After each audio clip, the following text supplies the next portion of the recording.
If you've ever struggled with having very, very tight hips, I have an exercise I want you to try that I guarantee will open it up and release a lot of that internal tension inside your pelvic girdle. Let's take a look. One of the most frustrating elements associated with human physiology are the deep muscles that run through the center of the pelvic girdle. There's a lot of big muscles in there. Some you may not be familiar with, but you may hear the words psoas major or piriformis. These are big muscles that run through the pelvic girdle. And some of the muscles, and I'm not going to dive into a ton of anatomy because it's not really what the focus is here, but I want you to realize that your low back pain, your hips being so locked up, are not all psychosomatic. It's not locked in your head, it's real. A lot of the big muscles, they attach in the lower lumbar. So what happens is, as they think about one end of the muscles attached to the lower lumbar, the other end attaches, say, to the head of the femur. Well, you can imagine that as you go through daily repetitious ranges of motion, walking, sitting, a lot of people don't realize that sitting is far more detrimental than anything else that we do because of the unnatural position that it puts us in. If you look at somebody sitting from the side, I'm not trying to insult your intelligence, but look at all the 90 degrees. You have the torso, 90 degrees to the femur, your thigh muscle. Look at your thigh, your femur, 90 degrees to your lower leg, tib fib. If you look at your tib fib down to where your foot is at, you've got another 90 degree. Now you go, Rob, what's the big deal? Well, unfortunately, when we are in a seated position, we have a tendency to shorten the muscle tissue. If you look at where your torso comes in to the top of your quad, the hip flexors, when you sit in a 90-degree position, those muscles shorten. When you're driving in your car, those muscles shorten. What compounds it is when we start adding sport-specific activity. So if you're if you're on a bicycle in an aero position and you're crunched down, you're narrowing that angle of the pelvis to the femur. For those of you that ride moto, when you transition from a seated position to a standing, think about how you're shortening that angle constantly. The bike is bouncing underneath you and coming up into you. It's going to cause you to tighten up that angle between your torso and your femur.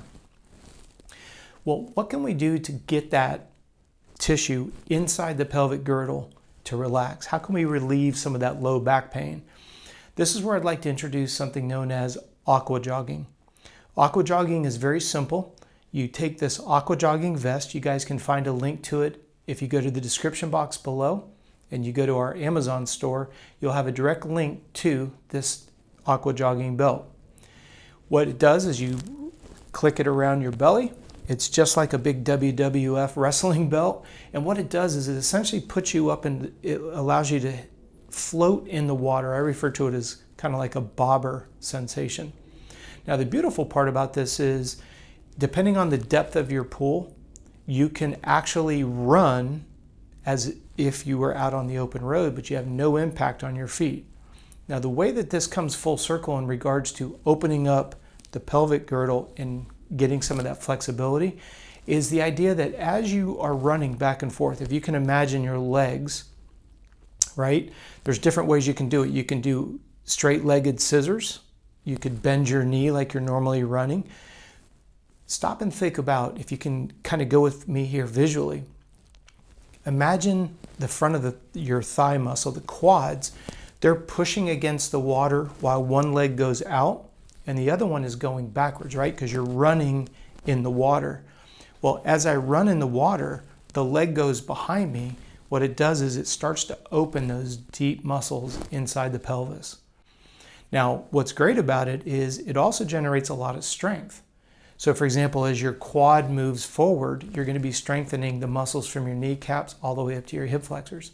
So we use Aqua Jogging not only when people are injured, but we use it as a way of getting stronger with zero impact on the body because your feet are not touching the ground. You also have what's called hydrostatic pressure. The pressure of the water is bringing the heart flow back, bringing the unoxygenated blood flow back to the heart. It's what we call venous blood flow. It's bringing it back to the heart with a very, very low heart rate. For those of you that are trying to lose body fat, it's a win-win-win. No impact. You get all the strength of pushing and pulling through the water density, and because of the hydrostatic pressure, the heart rate's always going to be low, meaning that you're leveraging more stored body fat for fuel.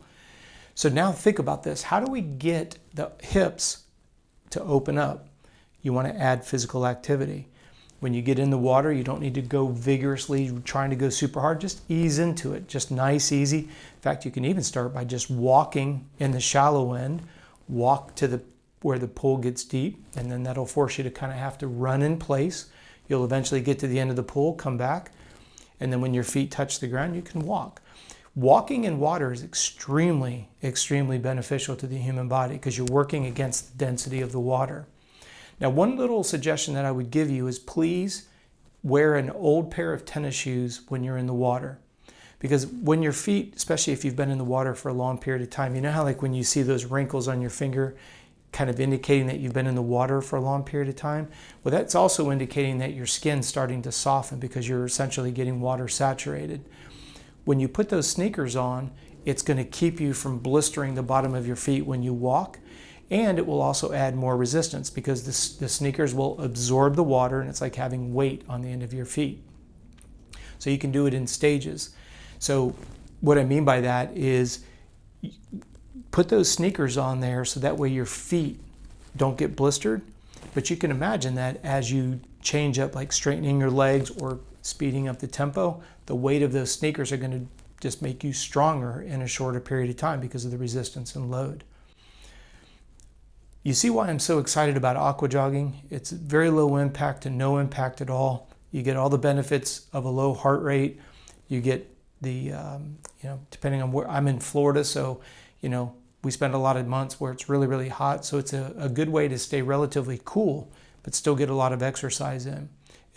To me, the number of benefits are just overwhelming for something that's pretty easy to do, which is not very often do you see something like that. So I hope that you'll give aqua jogging a chance. Here on YouTube, if you go to my playlist, I've got an entire list of exercises that you can do.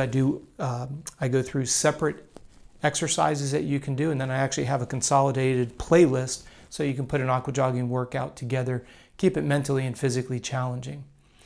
I want to thank you for watching this video today. If you're new to the channel, please do me a favor, like and subscribe. We are putting out a video every day here on YouTube. So I want to first and foremost thank you for watching this video, and I want to encourage you and hope to see you again tomorrow. Thank you so much.